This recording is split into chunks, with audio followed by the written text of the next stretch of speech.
ज्ञानवापी मामले पर आज एक फैसला आया। फैसला यह आया कि इस मामले की सुनवाई जारी रह सकती है। मतलब ये मामला अदालत तक जा सकता है और ये मुकदमा चलना चाहिए।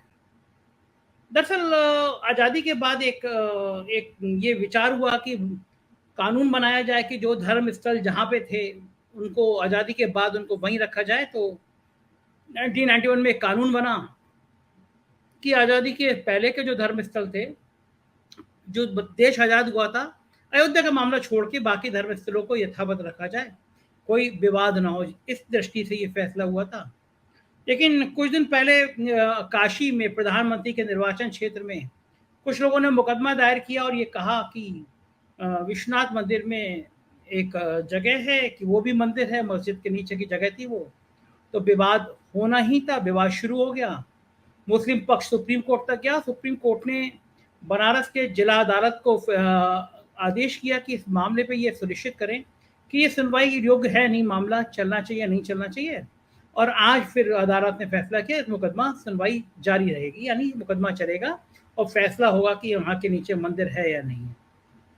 ठीक है, देश में जितने भी विवाद धार्मिक मुद्दों को लेकर हों, उन पे अदालत का निर्णय ही सर्वोपरि होना चाहिए। ये शांति के लिए भी ये ज़रूरी है। देखिए, कुछ दिनों पहले एक नारा आया था, आपको याद होगा कि अयोध्या तो सिर्फ झांकी है, काशी मथुरा बाकी है। ये नारा गूंजा था, ये नारा प्यार के लिए नहीं, मंदिर के लिए नहीं, नफरत के लिए गूंजा था। और इस नारे के बाद देश में नफरत की दीवारें खड़ी होना शुरू हो गई और इस देश ने, इस मुल्क ने इन दो समुदायों के बीच हो रही नफरत का अंजाम कई बार भुगता है। और ये तय बात है कि देश कभी भी नफरत से नहीं चल सकता। ये गांधी का देश है, ये अशोक का देश है, महात्मा बुद्ध का देश है, जो प्यार की भाषा जानता है। लेकिन हमारे राजनेताओं को नफरत की भाषा इसलिए पसंद आती है क्योंकि सत्ता तक वही नफरत की भाषा पहुंचाती है। मैं आज बातचीत शुरू करूं उससे पहले मुझे अदम गोडवी की कुछ लाइनें याद आ रही हैं, वो मैं सुनाना चाहता हूँ। उसके बाद हम लोग आज की बातचीत शुरू करेंगे। अदम गोडवी एक दुनिया का एक बेहतरीन शायर हैं। उन्होंने लिखा है कि ये अमीरों से हमारी फैसला कुल जंग थी, ये अमीरों से हमारी फैसला कुल जंग थी, फिर कहाँ से बीच में मंदिर और मस्जिद आ गए। ये अमीरों से हमारी फैसला कुल जंग थी, फिर कहाँ से बीच में मंदिर और मस्जिद आ गए। जिनके चेहरे पर लिखी है जेल की ऊंची फसील, रामनवमी ओढ़कर वो संसद में आ गए। जिनके चेहरे पर लिखी है जेल की ऊंची फसील, रामनवमी ओढ़कर वो संसद में आ गए। देखना सुनना बस सच कहना जिन्हें भाता नहीं, देखना सुनना कहना जिनको सच भाता नहीं, कुर्सियों पर फिर वही बापू के बंदर आ गए। कल तलक जो हाशियों पर भी ना आते थे नजर, आजकल बाजार में उनके कैलेंडर आ गए। तो बिल्कुल हकीकत से जमी से जुड़ी ही अदब गोडवी की कविता है। और आज का विषय मैंने रखा और मैं जानना चाहता था देश के बड़े पत्रकारों से कि क्या आज ज्ञानवापी मामले में जो फैसला आया है, ये 2024 के चुनाव की नींव रख गया। और ये मैंने इसलिए भी कहा क्योंकि आज मैं जब चैनल देख रहा था, जैसी फैसला आया, गोदी मीडिया के कुछ चैनल देख रहा था, एक एंकर ने नारा लगाया, हर हर महादेव।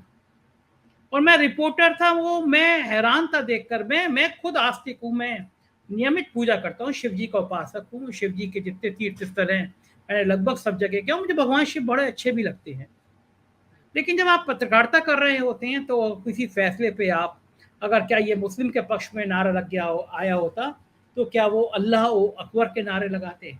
और मैंने उसी समय लाइव किया और मैंने उस लाइव में कहा कि आप देखेंगे गोदी मीडिया के चैनल्स पे कुछ देर बाद कुछ दाढ़ी वाले बड़े बड़े लोग आ जाएंगे, कुछ टीका लगाए आ जाएंगे और दोनों के बीच में जंग कराई जाएगी, लड़ाई कराई जाएगी। अडानी भैया, अंबानी भैया के चैनल्स जो हैं वो इसका माहौल बनाएंगे। और मैं लाइव कर ही रहा था, तभी मैंने कुछ चैनल्स में देखा कि वो शुरू भी हो गया। तो आज कुछ पत्रकारों के साथ चर्चा करेंगे कि क्या ये फैसला 2024 के चुनावों में असर डालेगा, क्या पॉलिटिकल पार्टियां इस चुनाव के धरातल पर खड़ी करेंगी अपनी नींव। परिचय कराता हूँ आज के खास मेहमानों से। दिल्ली से मेरे साथ डॉक्टर अनिल जैन जुड़ रहे हैं, बहुत सीनियर जर्नलिस्ट हैं, बहुत अच्छा बोलते हैं, आप तमाम जगह उनके लिखे लेख पढ़ते भी रहते होंगे। और इस समय देश के हीरो डॉक्टर लक्ष्मण यादव, मुझे इनकी बात करने की शैली बहुत पसंद है। मैंने तमाम देश के अलग अलग जगह पे जहाँ ये आजकल घूमते हैं, विचारते हैं, मैंने उनको सुनता रहता हूँ। मुझे अच्छा लगता है कि एक नौजवान प्रोफेसर दिल्ली विश्वविद्यालय का, जो एक नौजवानों से संवाद करता है, लेकिन देश में अलग जगाने के लिए, देश में एक वैचारिक क्रांति लाने के लिए अलग-अलग जगह पे जाते हैं और विमर्श करते हैं। ऐसे डॉक्टर लक्ष्मण यादव आज मेरे साथ जुड़े हैं। डॉक्टर लक्ष्मण यादव, एक बढ़िया बेहतरीन प्लेटफ़ॉर्म जिस पे बीजेपी हमेशा बहुत शानदार बैटिंग करती आई है। शुरुआत की थी कांग्रेस ने, ताला खुलवाया अयोध्या में, बाकी काम किए, चबूतरा बनवाया, लेकिन उनको अंदाज़ा नहीं था कि जिस फील्ड को सजा रहे हैं, उसके बैट्समैन सचिन तेंदुलकर तो दूसरी पार्टी में है। उस दिन के बाद जो बैटिंग शुरू हुई है बीजेपी की, वो आज तक खत्म नहीं हुई है। मुद्दा हाथ में आना चाहिए, धुंधार बैटिंग होती है। तो लक्ष्मण जी, मुद्दा तो हाथ में आ गया, तो अब क्या जीडीपी, बेरोजगारी, महंगाई, वो सब मुद्दे जिस पे आप बोलते रहते हैं, वो क्या सब नेपथ्य में चले जाएंगे? पिछड़ी जातियों का मुद्दा, दलितों की उपेक्षा, ये सब नेपथ्य में चले जाएंगे। मुद्दा यही बचेगा कि अयोध्या तो झांकी है, काशी और मथुरा बाकी है। एक शेर मुझे याद आ रहा है कि उनकी ये गुजारिश कि उन्हें हम मदद करें, चाकू की पसलियों से गुजारिश तो देखिए, उनकी ये ख्वाहिश है कि उन्हें हम मदद करें। कोशिश तो निश्चित रूप से यही है संजय जी, जो आपके सवाल की चिंता है वही कोशिश उनकी है। लेकिन बड़ी दिलचस्प बात हमारे अग्रज अनिल जी ने शुरुआत में कही कि एक सिनेमा हिट हो गया तो इसका मतलब ये नहीं कि उसी फ्लेवर का सब चलता रहेगा। लेकिन अभी तो फिलहाल ये दिख रहा है अनिल सर कि वो डायरेक्टर उनके, प्रोड्यूसर उनके, एक्टर उनके, सब कुछ वो साबित कर रहे हैं कि हम इसी पैटर्न का सिनेमा हिट करते चले। अब जो दर्शक है तय उनको करना है कि क्या आपको जो जबरदस्ती दिखाया जा रहा है उसी में आप खुश रहेंगे। और जो चिंता संजय जी आपके सवाल की है, मेरे पास इसका कोई जवाब नहीं है। हम इसका सच कहें तो आकलन भी करने की स्थिति में नहीं है कि ऐसा होगा या नहीं होगा। ये तो एक चुनौती है इस पूरे मुल्क के लिए, इस मुल्क के आईन के सामने, इस मुल्क के नौजवानों के सामने, इस मुल्क के तमाम लोगों के सामने जो इस मुल्क को वैसा नहीं बनाना चाहते जैसा बनता जा रहा है। ये एक चुनौती है, इसलिए इसका जवाब मेरे पास नहीं। लेकिन मेरा आकलन ये कहता है कि इस पूरी बातचीत को दो अर्थों में देखा जाए।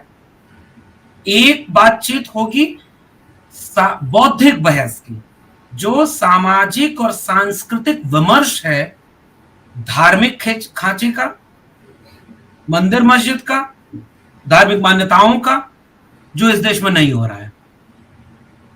इसके लिए पढ़ना पड़ता है, इसके लिए बहस करनी पड़ती है कि डॉक्टर राम मनोहर लोहिया ने राम, कृष्ण और शिव को मानते हुए भी यह बात क्यों कह दी कि इन तीनों का कोई वजूद था, इसके कोई ठोस प्रमाण इतिहास में खोजना हास्यास्पद है। वो एक लोक चेतना के रूप में उस सबको लेते हैं। इसलिए डॉक्टर राम मनोहर लोहिया रामायण मेला लगवाते हैं तो वो सारे किस्म के राम के मंचन की बात करते हैं। Doctor Ambedkar riddles of Hinduism जैसी किताब लिख करके सारे सनातनी हिंदुत्व के मिथकों को बड़े आलोचनात्मक और तार्किक रूप से सवाल के दायरे में रखते हैं और कहते हैं कि ये तो आपकी व्याख्या, ऐसा लगता है कि शोषकों की व्याख्या शोषितों के खिलाफ है। भगत सिंह इसी देश में एक लेख इतना शानदार लिखते हैं और उससे ये सवाल खड़ा करते हैं और जवाब भी देते हुए कहते हैं कि मैं नास्तिक हूं और क्यों हूं उसकी वजह बताते हैं। लोहिया, अंबेडकर, भगत सिंह, तमाम लोग जैसा भारत बनाना चाहते थे, क्या वो यही भारत है? ये मेरा सवाल है। इसलिए आपका चैनल चूंकि ये थोड़ा एंटी नेशनल काम करते रहता है, इसलिए मैं उसका लाभ ले रहा हूं। और लाभ लेते हुए मैं एक सवाल, और बड़ा बड़ा शानदार पैनल आपने रखा है जिसमें ये बात जो मैं कहना चाह रहा था वो पहले आ गई। खुदाई करके इतिहास के अवशेष निकाले जा रहे हैं। वो सच क्यों छुपा दिया गया कि राम मंदिर की खुदाई जब पुरातत्व विभाग कर रहा था तो वहां भी बुद्धिस्ट अवशेष मिले थे और इसके प्रमाण दर्ज हैं। आइए, शंकराचार्य की बात हुई, कुछ और उसमें जोड़ते हैं। शंकराचार्य को प्रच्छन्न बौद्ध क्यों कहा गया? और डॉक्टर अनिल जैन ने उसकी एक बात कह दी कि कैसे पूरा अद्वैतवादी विमर्श किस चुनौती से जूझ रहा था कि हमारे यहाँ के एक तो हिंदुत्व का विमर्श क्या है ये मैं नहीं जानता, मेरी चुनौती उस पर है। लेकिन उस विमर्श में जब ये सवाल खड़ा किया जा रहा था कि भाई आपके समाज में गैर बराबरी है और लोग बुद्धिस्ट हो रहे हैं, तो वो जो 4 धाम है अभी भी एक सवाल लोगों के मन में है। एक पता नहीं वीडियो आपने संजय जी देखी कि नहीं, कि एक देवी माँ का चित्र बना हुआ है और जब उसके पुजारी एक हल्दी जैसा कोई पीला पदार्थ जब गिराते हैं तो वो जो पूरा दृश्य बनता है वो बुद्ध बन जाता है। जितने 4 धाम हैं उनका एक विमर्श चलता है कि वो बुद्धिस्ट स्थल थे। अब आइए उस गंभीर विमर्श पर, अद्वैतवाद का सिद्धांत कहां से आया? ये तो सनातनी परंपरा में तो उस तरह से है ही नहीं। वहां तो अवतारवाद का सिद्धांत है, द्वैत का सिद्धांत है। द्वैत में भी एक पूरा जमात जो सतयुग में सब एक जैसे थे, कलयुग में थोड़े भटके, त्रेता में थोड़े और भटके, द्वापर में, और उसके बाद कलयुग में जब पूरे भटक गए तो आत्मा को, जो परमात्मा थी, वो शरीर रूप में अवतार लेकर के आ रही है। इस पूरे विमर्श से शंकर का अद्वैत विमर्श तो जुड़ता ही नहीं। फिर उसके जवाब में क्या आया? भक्ति आंदोलन, जिसको कहा गया संत काव्य विद्रोह, और उस विद्रोह ने तो पूरे दर्शन की व्याख्या पलट दी। इस देश में बहस नहीं होगी क्योंकि इसके लिए पढ़ना पड़ेगा। इसके लिए अम्बेडकर का riddle of Hinduism, Bhagat Singh का मैं नास्तिक क्यों हूं, और मैं तो एक बात और कहता हूं, संविधान का अनुच्छेद 51 कह रहा है कि हम इस देश के नागरिकों में तार्किक वैज्ञानिक चेतना का विस्तार करेंगे। अब इसका अर्थ यह नहीं, अब संजय शर्मा जी शिव भक्त हैं तो अब मेरा बस थोड़ा ही चलेगा कि मैं उनसे कहूं कि नहीं नहीं संजय जी जबरदस्ती नास्तिक बनिए या बुद्ध को मानिए। नहीं, संविधान सबको अलग अलग राय देता है। अब एक बात, लेकिन कोशिश किसकी होती है कि भाई चलो अच्छा आप अपना मान रहे हो, हम अपना मानेंगे। अब खुदाई करके अगर ये देखने लगे कि मस्जिद के नीचे शिवलिंग है तो जरा खुदाई करके ये बताओ कि शिव वेद द्रोही देवता डॉक्टर अंबेडकर कहते हैं, वेदों को न मानने वाले। जितनी बातें सनातन परंपरा में पुण्य और पवित्र मानी गई, शिव उसके खिलाफ खड़े हैं। अनिल जैन जी ने जो बात कही उसी में और जोड़ दे रहा हूं, जिनको आप अपने घर नहीं बुलाते, शंकर उसको बाराती बनाते हैं, और शंकर को तो आदिवासी देवता कहा जा रहा है। शंकर का सारा कैरेक्टर ही सनातनी देव संग्राम के विरुद्ध है। वो असुरों के देवता माने जा रहे हैं, फिर वो ब्राह्मणवादी कैसे हो जाएंगे? विमर्श वहां तक जाएगा तो क्या होगा?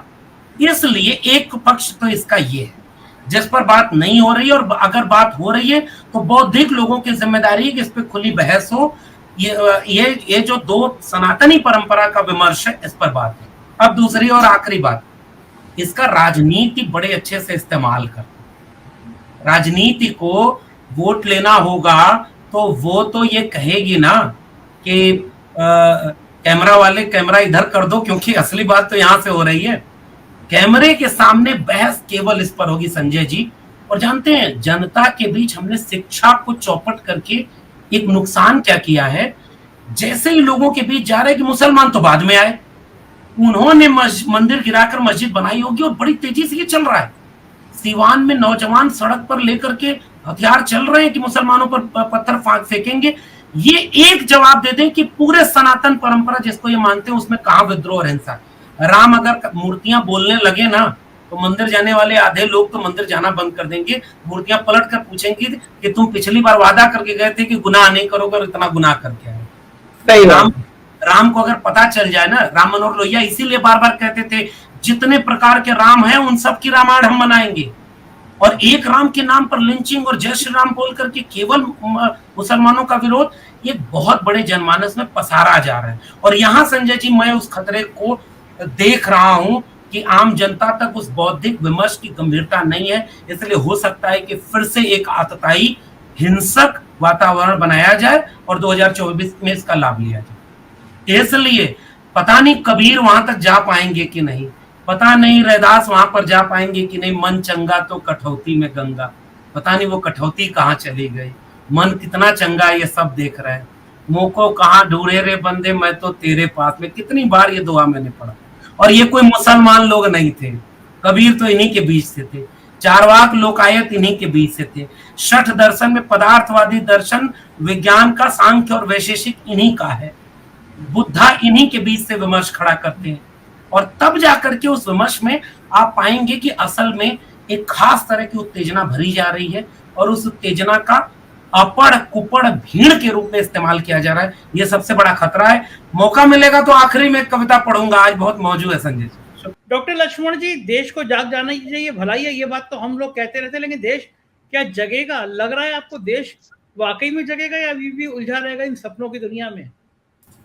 वो शेर जंग गर का एक बड़ा प्रसिद्ध सा शेर है कि हौसलों में फकत उतार सही, वक्त ज्यादा ही बेहिसार सही, नाउम्मीदी से लाख बेहतर है, एक उम्मीद दागदार सही। बहुत तो सही। हम लोग के पास विकल्प नहीं है। देखिए, हम लोग लिटरेचर के व्यक्ति हैं, कई बार इतिहास पढ़ते हैं, साहित्य पढ़ते हैं, तो वो होता है ना कि हम जब इतिहास या साहित्य पढ़ रहे होते हैं तो कई बार बहुत खराब दौर के इतिहास 2-3 पन्ने पलटने में बीत जाते हैं। बस ये है कि वो जब उन लोगों के ऊपर बीत रहे होते हैं तो बहुत जख्म देते हैं, दुख देते हैं, लेकिन उनकी उम्र बहुत लंबी नहीं होती। और पूरी सभ्यता की जो दिशा है, पूरी मनुष्यता की जो दिशा है, आप युval नोआ हरारी को पढ़िए ना, सेपियंस किताब, आप धर्म की सारे विमर्श को वहां से देखना शुरू करिए, विज्ञान की नजर से देखना शुरू करिए कि मनुष्यता ने, और खुद विवेकानंद जिसपे कहा गया कि उनको उनके यहाँ नहीं गए थे, बाद में वीडियो आने लगी कि वो गए हैं, विवेकानंद की बात है। विवेकानंद बार बार, एक बड़ा प्रसिद्ध सा वाक्य है कि किसका देवता कौन गढ़ता है। पशु अगर अपना देवता बनाए तो वो कैसे एक बड़ा पशु होगा। वो सारा विमर्श इस देश ने गुम कर दिया, असहमतियों विरोध की आवाजों को नजरअंदाज कर दिया, और इसमें इस गुनाह में बहुत सारे लोग शरीक हैं, केवल सत्ता नशी है वही लोग नहीं। इसलिए इस एक दौर बहुत कठिन तो है, लेकिन मैं ये कहूं संजय जी कि इसकी कोई इंतहा नहीं होगी, ऐसा नहीं होगा। बहुत बुरे बुरे वक्त आए, संघर्ष हुआ, उससे हम आगे बढ़े। निश्चित रूप से आज भी हम मंडल की बात करते हैं तो मंडल से लड़ाई बहुत आगे बढ़ी। संविधान आया, संविधान के पहले का भारत कुछ और था, बाद का भारत कुछ और। लेकिन आज चुनौती इतनी खतरनाक है कि जिसके ऊपर सीधे पड़ता है ना, कई बार वो जो झेल रहा होता है बाकी लोग उसे महसूस नहीं कर पाते। आप कितना भी आजादी का अमृत महोत्सव मना लीजिए, आप एक राष्ट्र तब तक नहीं है जब तक साझा सुख और साझा दुख न हो। इस समय इस सब जुल्म और ज्यादती का दुख जो झेल रहा है, उसमें अगर हमारा साझापन नहीं है ना, तो माफ करिए, हम कोई राष्ट्र नहीं है। ये एक बहुत बड़ी चिंता है मेरी। और केवल ऐसा नहीं कि धर्म के नाम पर मुसलमान मारा जा रहा है, जाति के नाम पर दलित मारा जा रहा है, पिछड़े मारे जा रहे हैं, बेरोजगारी के नाम पर सब नौजवान मारे जा रहे हैं, महंगाई के नाम पर सारे चूल्हे जलाने वाले घर मारे जा रहे हैं, गरीब सारे वंचित शोषित लोग हैं, बहुसंख्यक आबादी इनकी है। मुश्किल ये है ना कि वो साहिल के तमाशाई हर डूबने वाले पर अफसोस तो करते हैं, इमदाद नहीं करते। बुरा बहुत सारे लोगों को लगता है, लेकिन कोई आगे बढ़ करके वो होता है ना, वो जो एक जन आंदोलन बनाना। हम बार बार क्यों अम्बेडकर, भगत सिंह, लोहिया, इवन हम वैचारिक लोग तमाम असहमतियों के बाद भी गांधी को याद करते हैं कि गांधी ने एक जन आंदोलन खड़ा किया। भगत सिंह, इन सारे लोगों में आपस में अंतर विरोध था, लेकिन जब हम सारे लोगों को एक साथ रखते हैं तो हम चाहते हैं कि न्यूनतम सहमति पर एक विराट जन आंदोलन खड़ा हो। ये एक जरूरत है, और नहीं तो ये जो नफरत है ना, सियासत की नफरत, ये हमें कहीं का नहीं छोड़ेगी। और 1 मिनट चाहूंगा आज, एक, क्योंकि आप बार बार कविताओं का जिक्र करते हैं संजय जी, अब आज आपके दर्शकों को एक थोड़ा एंटी नेशनल कविता सुनाने जा रहा हूँ।